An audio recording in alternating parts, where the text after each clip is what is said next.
Hello, everyone, and welcome to the panel for Aboard the Onshape Enterprise. The general plan today is to have this be an interactive session as best we can. And so I'm joined by several colleagues from some of our customers. I'll briefly introduce myself. We'll have them introduce themselves, and then I'll start asking some questions. But the goal here really is to engage with you as well. And so with me, I have one of my colleagues that some of you may know, Tim Fries, who's available, and he's moderating the Q&A. So we'll open that up right away so that you can start asking questions that are relevant to you so that we can get them into the conversation. And so just briefly about me, for those of you that have been watching the live broadcast so far, my name is David Katzman. I lead our customer experience and strategy group. Most of my time, as I said at the opening, is really spent working with our customers. I'm very lucky in that, between our customer success and tech services teams and some other activities. And so, a lot of what I'm trying to bring to this conversation is, a lot of what I've observed and learned, and also what I can kind of pull out of some of our guests here. My background, just for some context, I have a degree in computer engineering, so I'm much more comfortable with the ones and zeros than I am the lines and arcs. But I try my best to keep up with the mechanical engineers around me. And since then, I actually worked in consulting for years at Deloitte, so pretty comfortable with some of the big process side of things. But I've been with Onshape for 6 years and working with a lot of these customers, and I'm really excited for this conversation. And so with that, why don't we get into some introductions here? And so first we'll have Lino Verna. Do you mind introducing yourself from Beta Technologies? Sure. Hi, guys. Like I said, my name is Lino Verna. I do work at Beta Technologies. We're a small company up in Vermont, and we are making an electric aircraft that takes off and lands vertically. So it's relatively kind of new market that's growing all around. May have heard of us or some of our competitors like Joby or Lilium, but there's a pretty new market of some very interesting aircraft that are taking advantage of the advances in electric propulsion to revolutionize flight. Thanks, Lino. Up next, we have Mehul. Mehul from Kitchler. Do you mind introducing yourself? Hi, everybody. My name is Mehul Gala. I work at Kitchler Lighting. We make lighting for residential use. So think about your flush mounts, your sconces, your outdoor lighting, like your landscape lighting, and some of the accessories that go with that kind of product. I've been at Kitchler for about 5.5 years. We've been an Onshape customer for about 3 years, and we've been enjoying the benefits from having a single source of truth and being able to collaborate. Thanks, Mehul. And last but definitely not least, Chris Mead from Garrett. Do you mind introducing yourself, Chris? Sure, I'm Chris Mead. I work for Garrett Advancing Motion, and we are today the global largest manufacturer of turbochargers in the world. So everything from 1-liter engines on a Ford Focus all the way up to 300-liter engines on a Caterpillar mine truck, everything in between. We work with every vehicle OEM around the world. Everywhere they're developing an engine, we're a partner right there with them.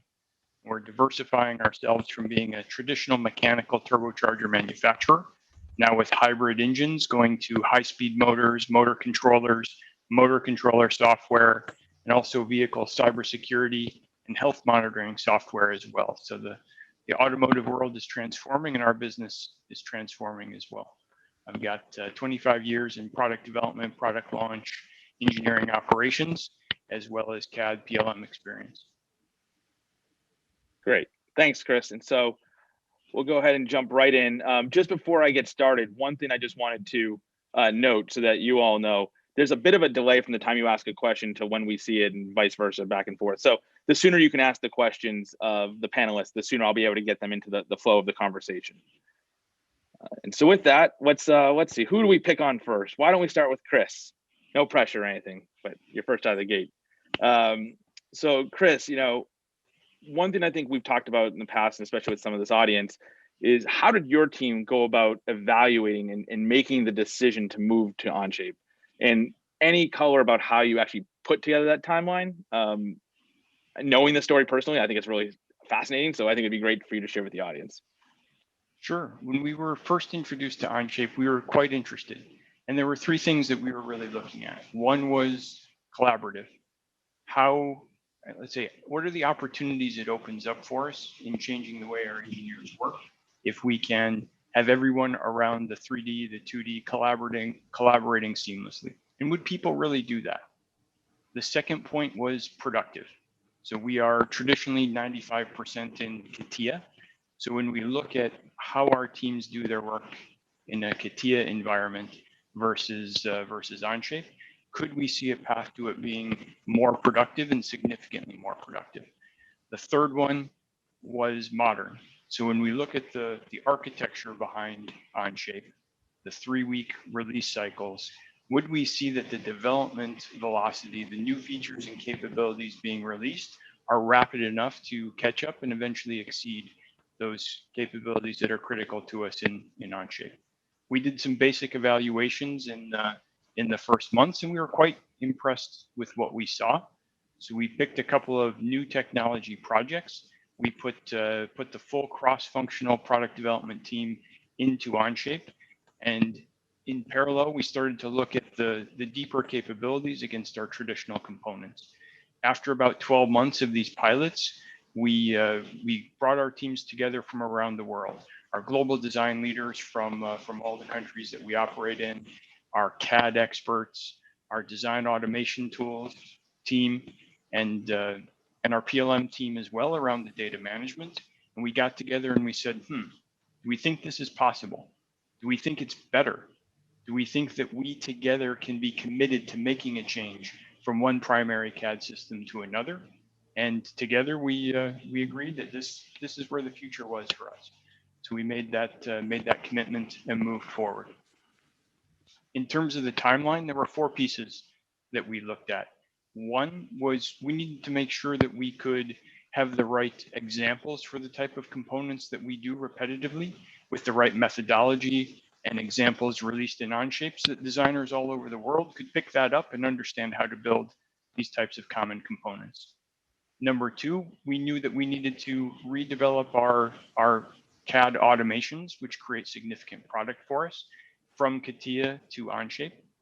Number 3, we needed data management capabilities. We knew that during this transition, we would have native components from CATIA, native components from Onshape. How do we combine them into assemblies? How do we have the right methodologies to make sure these things work? So we needed to develop and document and publish those. And the fourth one, and probably most important, is training. Creating a clear training plan for our design engineers around the world. The basics of Onshape, the more complex things with Onshape, and not just training, but creating the room for them to practice in their daily work, how to learn how Onshape works and how it's different from legacy CAD systems. We had an aggressive timeline. We knew we needed to motivate people, but we also knew that we would run into some pretty big bumps along the way. So by discovering those things early helps us to get through this transition as quickly as possible. Thanks, Chris. That's I'm going to come back to you for digging into that in a little bit, but let's keep going here. Mehul, around the same topic, but we were talking the other day, and so I'm putting you a little bit on the spot, but we were talking the other day about some of the processes that you've been able to put in place after making the switch to Onshape. Can you give us an idea about what some of those are? I mean, something that a lot of this audience probably has heard about is the transformation, and Chris talked a little bit about it too, is on the process, not necessarily the core CAD per se. And so help us understand a little bit about some of those changes, if you could, and maybe some of the impacts for you. Yeah, sure. Our legacy systems were all file-based, of course, and on top of that, they were 2D systems. So we were sending red lines of drawings back and forth with our suppliers and our manufacturing partners all over the world. So this was just a cumbersome process that didn't allow for very rich collaboration.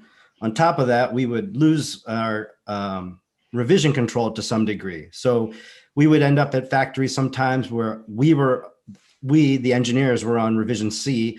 Our team in China would be on revision D, and then our suppliers would be on revision E somehow.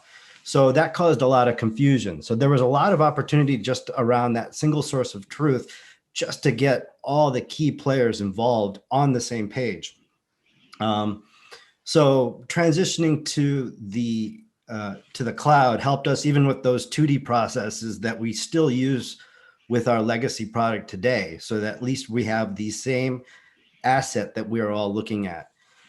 As far as other processes go, we are able to collaborate much more effectively than ever before, to the point where we were able to save a significant amount of money by collaborating with multiple suppliers that are competing against each other for the same POs, effectively commoditizing our own product and forcing these suppliers to compete for those same POs. So that's the transition that we were able to have. In addition to that, we've been affected by other forces, from tariffs to supply chain interruptions. So the improved documentation and descriptive information about our product has to be very clear, so we can reproduce these products in, different countries, different suppliers at will, to keep our customers supplied with our product. Thanks, Mehul. I know we're going to get some questions on that. Actually, a few are starting to flow in here, so I'm coming back to you. Don't worry. Before I do, we've talked now about kind of making the switch in that process, and Lino has a bit of a different journey. And so I was thinking, just to give the full juxtaposition from Chris and Mehul, Lino, if you could share a little bit about how you made a choice with Onshape, and you started from a clean slate. So how did you make the decision? And given that it was a new decision, a new business, new process, all of that, how did you go about convincing the leadership, say, at your organization, Sure, to make that change? okay, yeah. So as you pointed out, an interesting difference is that we Beta has about 200 employees right now, but when we started, there was about 3 or 4, and it was up to me to choose the CAD tool. I'd been using Onshape since the beta. This was in 2017. I've been using Onshape since the beta version came out, and at kind of a personal level, and it, really started to like it. And so in the evaluation, it's a much different set of criteria, when effectively at first it was just me, the one user, and we went to 2, but there was a very small number of users at the beginning. But really what I'd seen, having used the vast majority of the other CAD tools on the market, the thing about Onshape that really appealed to me was that it was well thought out. It was a new architecture that clearly came out of an opportunity to start from scratch, and at least to me, it was apparent that everything had been thought through in how does this make the most sense. Whereas in many legacy CAD tools, the problem is, well, we can do that and we want to freshen it up, and how do we freshen it up without breaking the underlying architecture? Sometimes you end up with something that feels a little clunky.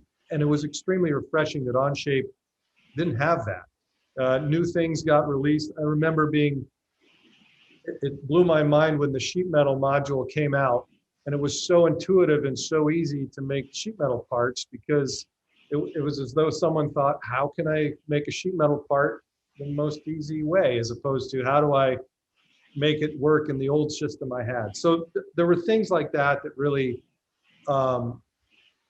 made it clear to me that as in a new, growing, tiny, scrappy company, that we needed kind of the same thing. And at that time, Onshape wasn't much different on its own either. It was new, scrappy, and new stuff coming out all the time. And so it matched up really well. Another factor that played well for us is we had users on Macs, users on PCs, users on Linux, and we still do, and we don't care. And that's a big deal, especially for a little company that didn't really have the funding at the get-go to change those things. And then thirdly, we're spread all over the place. I work in North Carolina and Vermont. We have people in various places, pretty much all over the East Coast. And trying to, and this has been touched on by everybody else as well, trying to move files, figure out who has the right copy of what are we working on? Did somebody save it? Can you email me this? All those go away. And that was really, really a critical thing. And so those were all the things that helped. And really, I did have to convince others who were longtime SolidWorks users about these things, and it really didn't take very long. There wasn't much convincing other than showing them how it worked, and that, oh, hey, you have a Mac, that's not a problem.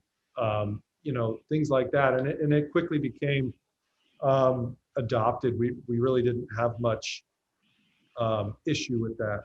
And then I guess the last thing I'd add, which is really kind of exciting to me, is so we were a tiny company and Onshape made sense for us and still does.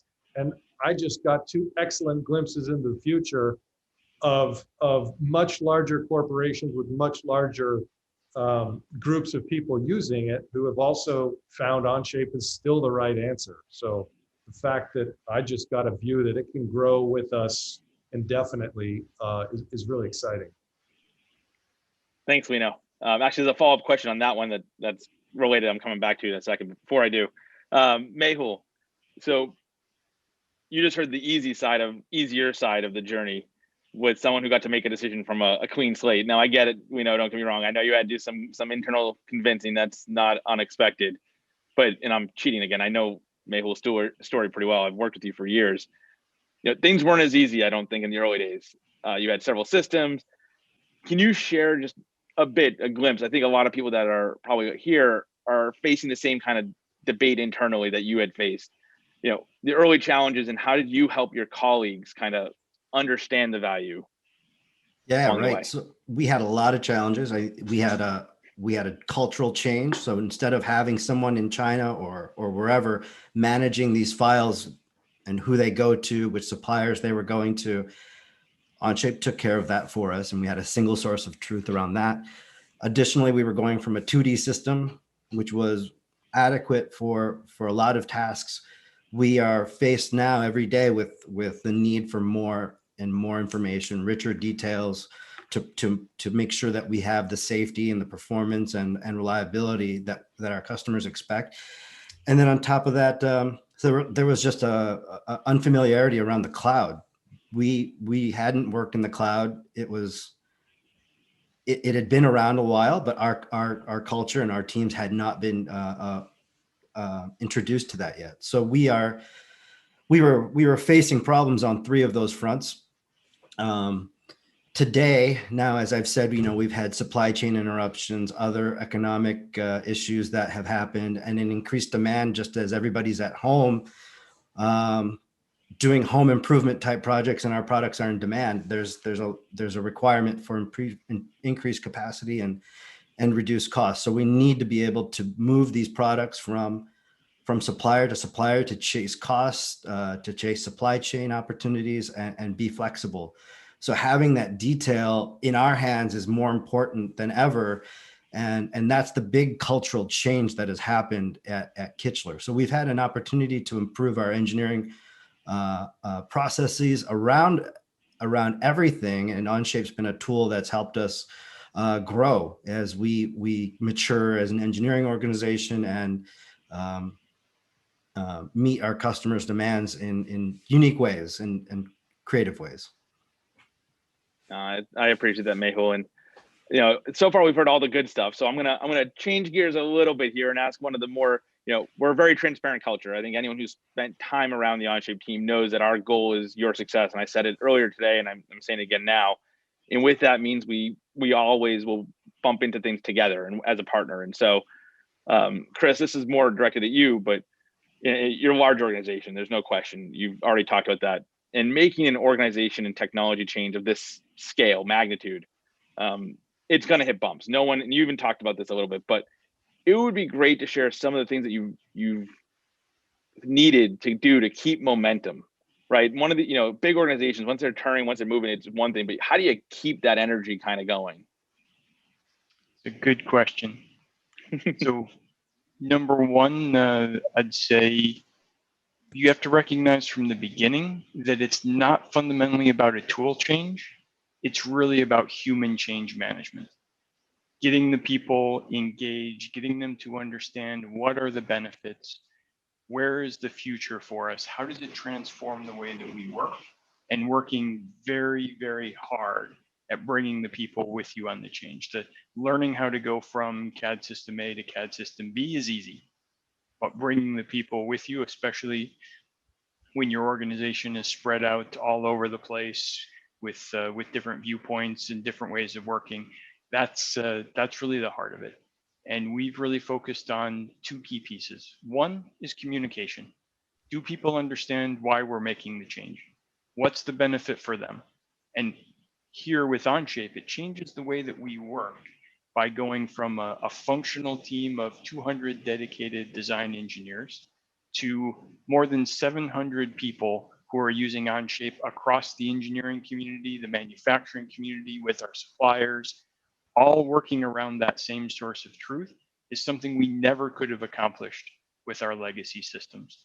So bringing people first to understand what is different and what are the benefits, almost one by one, then driving the communication through town halls, weekly meetings, monthly what's new sessions, being honest and open about where our challenges are, whether it's some issues that we've had with 2D drawings or internal methodologies, or the slow development of some of our Onshape automations to streamline how we create commonly created parts.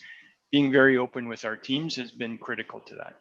And honestly, we need to do even better. Communication is super, super important. The second point that we've used is metrics, because metrics or key performance indicators drive behaviors.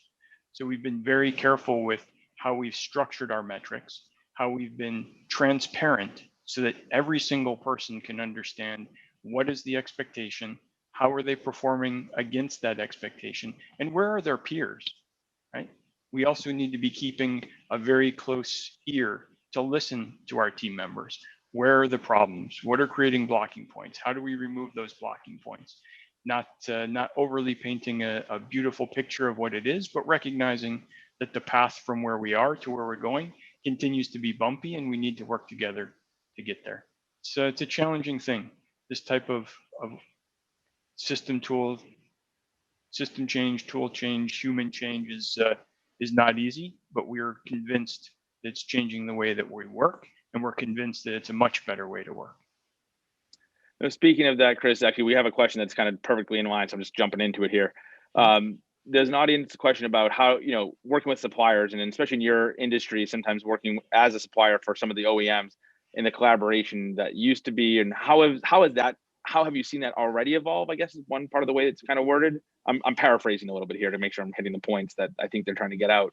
How have you seen that start to evolve, and kind of what's your vision, if you could share whatever it is, for how you see that evolving going forward? Yeah, I'd say we're still somewhat early in this journey compared to the Kichler team, for example, who's further ahead than us based on what Mehul was saying. But we do see we run pilots, and we do see that our suppliers are able to take the first 3D models and 2D drawings that we've started, give us clear feedback, and even editing the models directly with us, and then we can iterate back and forth, across oceans, until we can come to designs that we both agree on and can move towards releasing.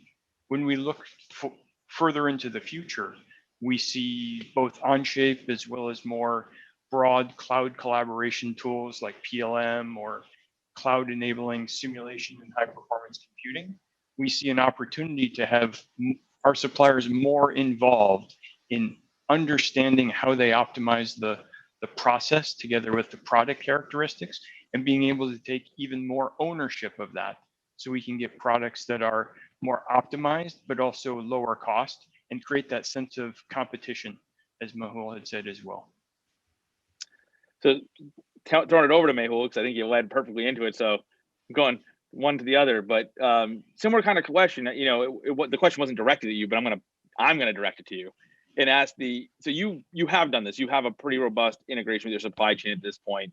Wherever it is in the world, all over the place. Tell us a little bit about what you can about that journey, and what it was like to bring the suppliers on, and what the workflows exist today, whatever you can share again. Yeah, so onboarding our suppliers, you were there with us, and Tim was there with us in China as we were training our teams, and I think maybe some of your team too, Chris, in Shenzhen, and we had a lot of fun doing that. But at this point now, I think our suppliers now recognize that is the single source of truth, and as we brought them along, they understand that is our our expectation is that that's what we're building. And it's not always been like that in this industry, where we've required the supplier to do a lot of the engineering. We're bringing that back and taking control of that so that we can deliver a consistent product to our customer. So that's been the big challenge. Onboarding them as Chris had said, it's not much about the tool as much as about the culture. And we've changed that culture from the supplier owning the design, owning the mechanics of the product, to us dictating what they buy and what they build, so that we have a very predictable product when we receive it here and deliver it to our customers. So it's been a cultural change, as Chris alluded to as well. Mostly that's been the biggest challenge around this. It's not the tool. And I think that says, and that's been helpful too. The tool has become transparent, and it's been a cultural change in many, many aspects, more than a change around the tool. I appreciate it, Mehul, and thank you for dropping in the China trip of 2000. Was that 2018? Time flies, I suppose. No kidding. Definitely wasn't 2020. I can tell you that. But it was, and just for the audience's benefit, part of that trip was when we were trying to figure it out at Onshape. We've been very spoiled to have great partners in our journey too. We're interviewing these panelists because they've had experience and they've gone through the trials with us. And I say with us because that's something that's incredibly important to the community of Onshape and now PTC more broadly, is really engaging with you and with your teams. And so it's kind of, thank you for bringing it up. It was definitely an exhausting trip. I don't know if I'd use fun per se, but it was a trip around the world in a very short amount of time. But we achieved our objective, and so that's the important part.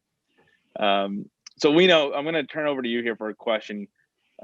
Because we've heard a bunch about bringing people along the journey and on educating and onboarding the suppliers, and you're on a pretty rapid growth trajectory from a team standpoint. You've added a lot of new people into the equation. And if you could share a little bit about both the education, because people are coming and nowadays, thankfully, it's getting more and more common when people are having a lot of Onshape experience. John alluded to it during his keynote. For you, kind of what that journey is like when you're bringing people up the learning curve, and how have you adapted over the years of doing that? And then what's kind of been their aha moment? Okay, yeah, that's interesting. So yeah, we certainly get it has in our history, it's been rarely the case that someone came on board with previous Onshape experience. There were maybe a couple.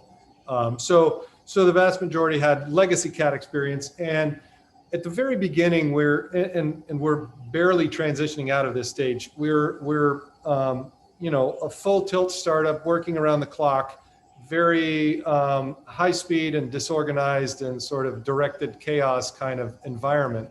And so typically there was very little training. It was throw them in the deep end and tell them to start working and see what happens. As we've progressed and we've kind of introduced a little bit of sanity in places, we are starting to use training. The self-guided boot camp has been really instrumental as well in helping people do it. But really, one of the interesting things that I see is when engineers kind of get it that you don't have to make a part file for every part, and you can combine related parts together and start building things that way.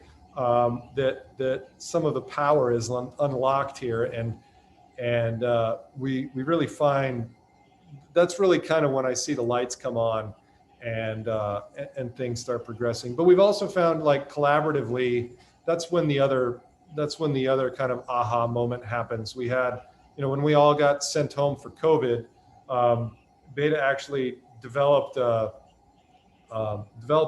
had under an FDA emergency license, we developed a respirator. And we did it all from home. And so at one point there was, I think, 15 of us in one document working at the same time. And it was remarkably functional at how we were able to do things. And there'd been a little kerfuffle just prior to that we should be switching to some other tool because people knew it better and that sort of thing. And that event sort of squelched it unknowingly. People stood back and realized that, oh wow, we wouldn't have had any hope of doing that kind of collaborative work in really any other tool that's available. And that was a big deal.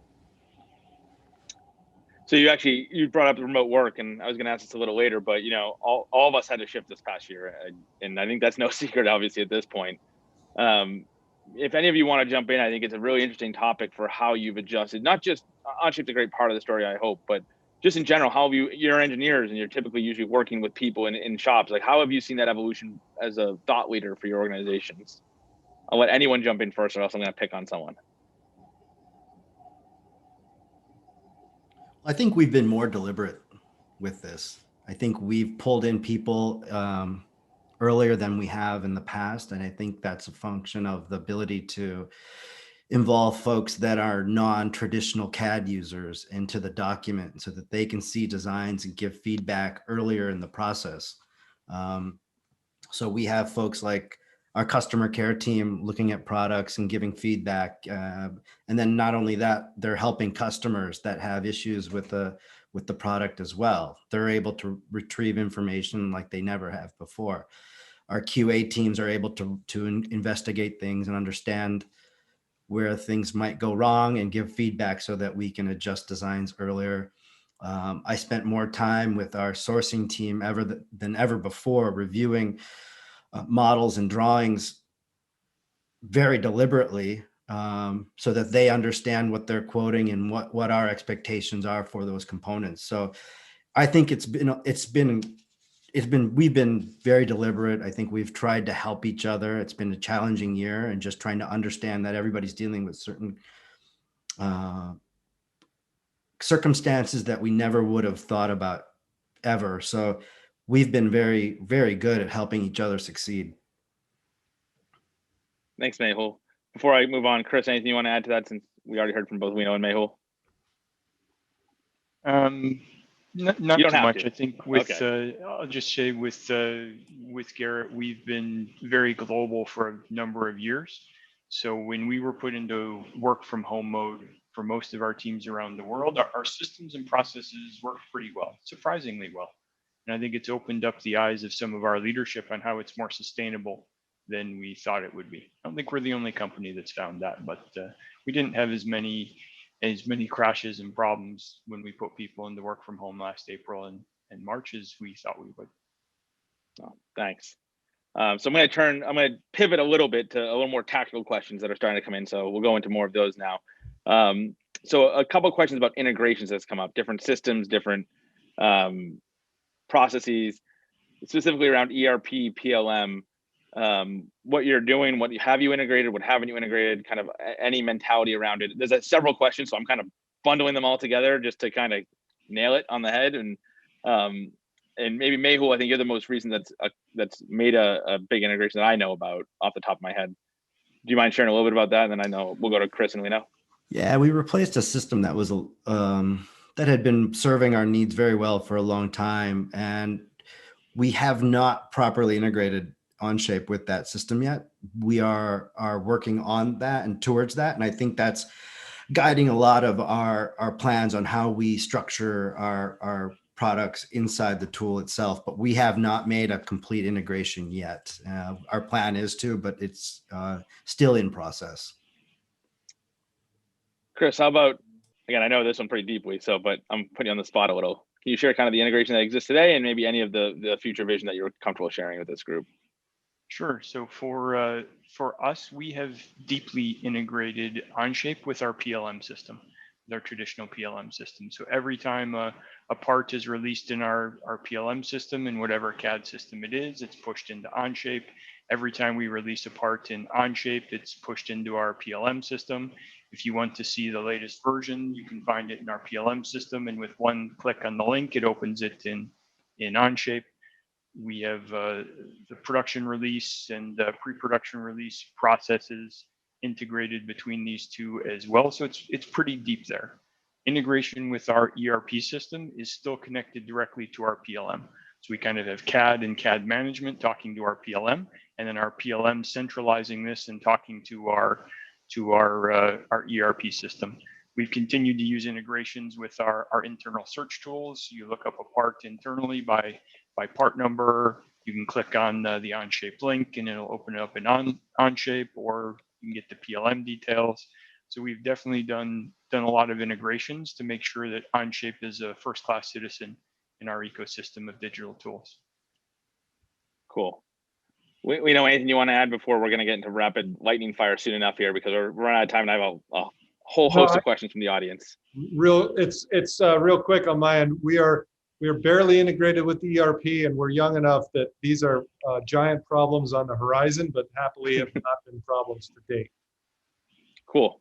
Well, speaking of giant problems, one that always comes up, and I have a handful of questions here. Again, I'm bundling them together based on the essence of time, but I can use one word for this one: data migration. I guess it's two words, hyphenated maybe. But how do you think about data migration, and what was the thought process? All of you have had probably different stories on this one. Quick, again, we only have 4.5 minutes left, so whatever you can say quickly.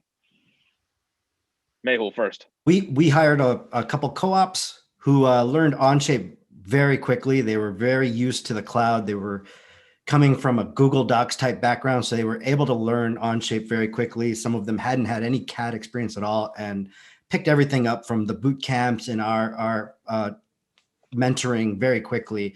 They moved all the AutoCAD items in very over a summer, and then the other things from SolidWorks were moving in as needed using Pack and Go, and then just some care around those components, and then upgrading drawings as needed. And that's been our migration strategy. Thanks, Mehul. From the Garrett side, we decided to make sure that all of our 3D models and 3D drawings would be available in Onshape. And together with the Onshape team, we over a weekend we moved over 200,000 solid models into Onshape using a multi-thread process. It was really amazing how fast we could scale it, and it worked almost flawlessly. I think we had something like a 0.5% error rate. I think that's about right.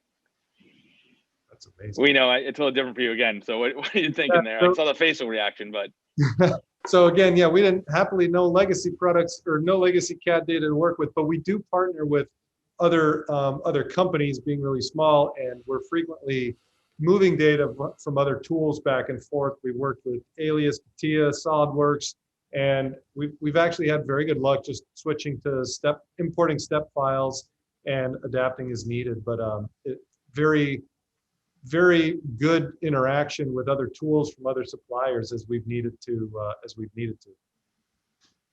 Cool. So, okay, last rapid fire question. This one's more broad, so I'll let you guys move back into more of a thought leader role.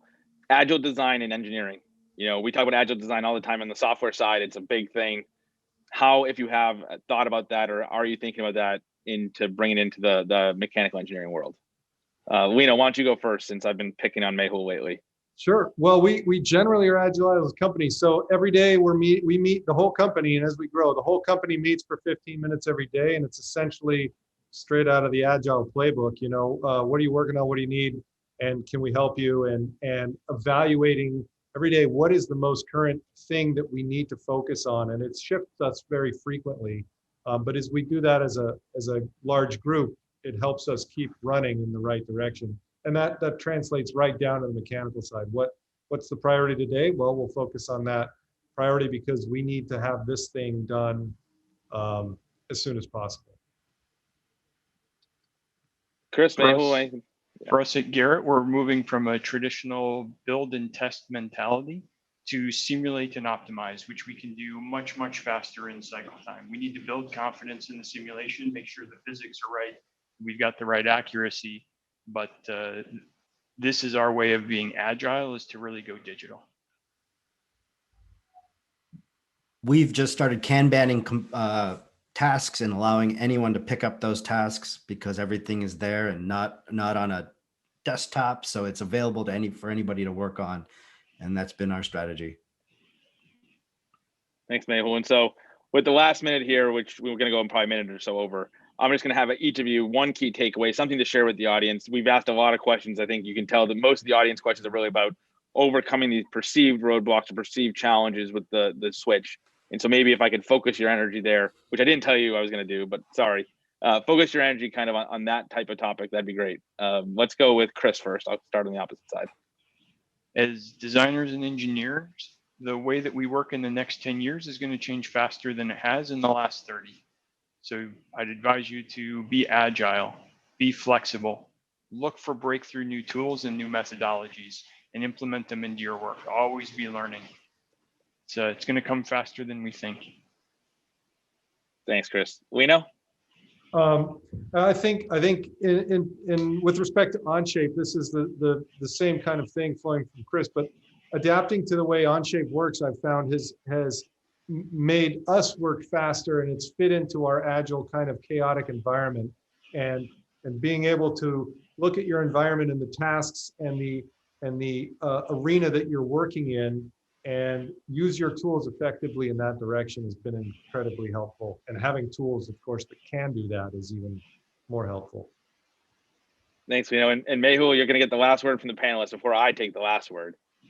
Early in my career, I was given advice that your solution is going to come from anywhere. And we were standing on an assembly line, and someone told me it's going to be from these people. These people will have answers for you, and because they live it every day. Onshape has allowed us to get our designs and our information in front of more people than ever.